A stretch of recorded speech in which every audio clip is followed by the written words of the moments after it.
আজকে ঘুরতে আসলাম ওমানের সবচেয়ে বড় ন্যাশনাল পার্কে। ওকে, লেটস গো। চলো দেখি পার্কের ভিতরে কি কি আছে, কেমন সুন্দর প্লেস। অবশ্যই ভালোই হবে, খারাপ তো আর কথা নয়। আচ্ছা, এখানে সাইকেল আছে, বাচ্চারা সাইকেল চালানোর জন্য মেবি, বাচ্চাদের সাইকেল, বড়রাও চালাইতে পারবো। আচ্ছা, ফানি লইয়া বসার জন্য ভালোই সুন্দর প্লেস আছে, আরামদায়ক স্থান। ঘাসেই তো বসা যাবে, এত সুন্দর ঘাস, রাইট। তারপরে बेंचेस स्ट्रेट ऑफ बस वसम। पार्क तो होना तो ऐसा ही होना चाहिए भाई, जैसा है ऐसा ही होना चाहिए पार्क, जो देखने में अच्छा होना। और टिकटक লাভাররা বাংলাদেশে যারা আসো তারা এখানে ভালোই টিকটক করতে আল্লাহ না কিদা হরবাই বাবা, এইটা আল্লাহ না টিকটক করাচ্ছে। আসলে কি ব্যালেন্সি ভাই, বাহ জোস।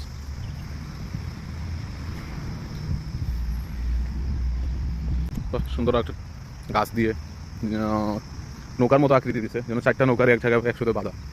ওয়াও, क्या प्लेस है भाई, এটা দেখো।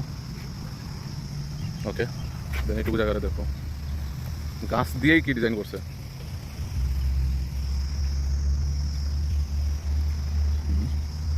এটুকু দেখো, গাছ দিয়ে ডিজাইন করা। সামনে ঝর্ণার মতো একটু জায়গা ইয়ে করছে।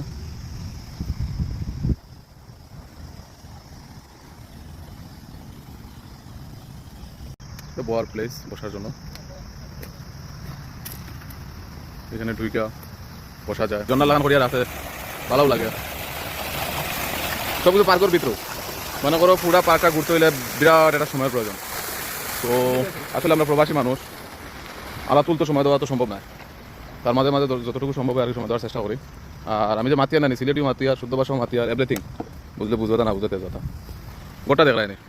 এখানে ছবি তোলা লাগে প্লেসটা দিছে। সো ভিতরে গিয়েও ছবি তোলা যাইব, বাইরে বইয়েও ছবি তোলা যাইব। তবে টিকটক বানানোর জন্য তো প্লেস ঠিক আছে, আসা না নেই। তো দুঃখজনক বিষয় আমার কোনো টিকটক আইডি নেই শিশুদের খেলার জন্য। ঠিক আছে, আমরা যে সিলেটে ড্রিমল্যান্ড আছে না নিবা, ড্রিমল্যান্ড বা অ্যাডভেঞ্চার ওয়ার্ল্ড, ঠিক তার চাইতেও মানে অ্যাডভেঞ্চার আর ড্রিমল্যান্ড দুটোটা জোড়া দিয়ে যতটুকু, দুটোটা একত্রিত করলে অতখান হইব, হতো পুরাটা অতটুকু শিশু পার্ক এরিয়া। ওকে, তো ইনো আর শিশু পার্ক এরিয়ার ভিতরে ঢুকে দিতে পারতাম, এটা তো আর দেখার ইচ্ছা আছে, এটা দেখার তেমন ইচ্ছা নাই। শিশু পার্কের ভিতরে ঢুকে না, যদি তুমি যদি ঢুকতাম নেক্সট টাইম অন্য আরো দিন কোনো আইলে ঢুকা যাইব না এমনি তো। আর খুব গরম যেহেতু, সো ঢুকেন না। ওকে, তো টোটালি ওইদিকে শিশু পার্ক এরিয়া, ঠিক আছে। আর এর পাশেও ওইদিকে খোলামেলা, এখানেও বর্তমানে এখন জন্না ছাড়ছে না, ওই জায়গাটা জন্না ছাড়লে কিন্তু সেই একটা প্লেস লাগে। তো এখানেও এখন জন্না ছাড়ছে না, পুরাটা জন্না ছাড়া থাকে, পানি এরিয়া থাকে। ওদের সামনে যেটা দেখা যায় সূর্য ধরে লিছে দেখি। আর আমি এবারে যাই না রে, গরম টাইলসে আরও বেশি গরম লাগে, এবারে যাই না।